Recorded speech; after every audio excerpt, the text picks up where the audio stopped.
L'essentiel de l'actualité avec Lionel Durel. Bonjour à tous, nous sommes le mercredi 12 décembre. Voici votre flash info du jour avec 24matin.fr. On développe tout de suite l'essentiel de l'actualité. Plusieurs centaines de membres des forces de sécurité sont mobilisés depuis hier soir à Strasbourg pour tenter de retrouver l'auteur en fuite de la fusillade qui a fait au moins 2 morts mardi soir sur le marché de Noël et 7 blessés graves. Le gouvernement a décidé de placer la France en urgence attentat. Hier soir vers 20h, un individu armé est rentré dans le périmètre du marché de Noël et a fait usage d'armes touchant plusieurs personnes.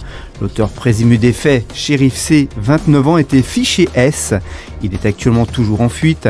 2 sources proches de l'enquête, 420 policiers et 200 gendarmes sont mobilisés. Aux USA, pour s'informer, les jeunes Américains préfèrent désormais les réseaux sociaux à la presse papier.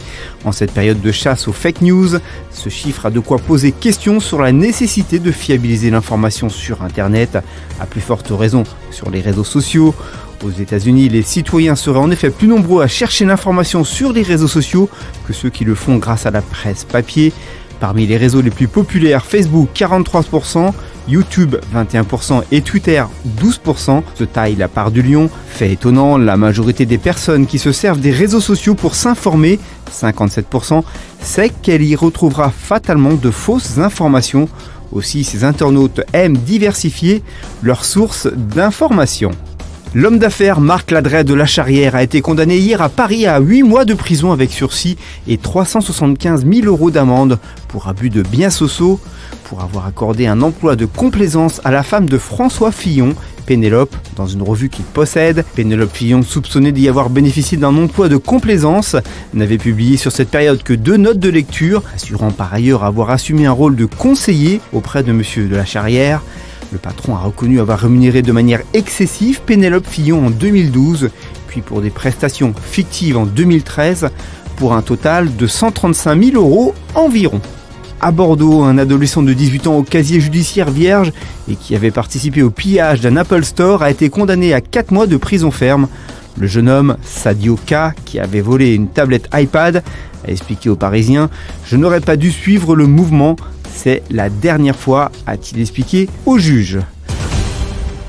Allez, en bref, et dans le reste de l'actualité, 3 personnes en lien avec le djihadiste qui avait tué 4 personnes, dont le gendarme Arnaud Beltrame, lors des attentats en mars de Trèbes et Carcassonne, ont été placées en garde à vue, a-t-on appris hier, de sources concordantes. Dans le Nord, un chasseur a tiré sur un coureur à pied en visant une bécasse. Le jogger a été touché par plusieurs plombs au niveau de la tête. La famille du jogger a annoncé son intention de porter plainte. Sa compagne va également solliciter le maire pour comprendre comment les chasseurs peuvent se trouver aussi proches de chemins fréquentés par des familles. Les accidents de ce type ont été très fréquents ces dernières semaines. En sport, c'est un retard qui lui coûte très cher. Selon la presse, le Barça a en effet décidé d'infliger une amende de 200 000 € à Ousmane Dembélé pour être arrivé avec 2 heures de retard à la séance d'entraînement de dimanche. Et ce alors que la presse barcelonaise avait initialement évoqué une amende de 100 000 €. L'équipe Sky est dominatrice dans les grands tours cyclistes ces dernières années. Avec Bradley Wiggins ou encore Chris Froome, vit sa dernière saison sous cette identité. Sky a en effet annoncé la fin de son investissement dans le cyclisme pour fin 2019. L'équipe britannique va devoir se trouver un nouveau sponsor titre à partir de 2020 afin de poursuivre l'aventure. L'actualité du divertissement, il est assez rare à l'écran. Le chanteur Eddie Mitchell vient de terminer le tournage d'une mini-série pour la chaîne Arte, une fiction dans laquelle il va donner la réplique à Mathieu Almaric. Eddie Mitchell jouera un père indigne et insupportable dans cette mini-série nommée L'Agent Immobilier. La diffusion est prévue fin 2019, début 2020. Allez, on conclut avec la météo de votre jeudi matin. La perturbation glisse de la Bretagne au sud-ouest avec de bonnes pluies. Le ciel se voile à l'avant, il sera bien dégagé dans le nord-est avec de nombreuses gelées et du froid vif. Les températures iront de -2 à Lille à 11 pour Biarritz.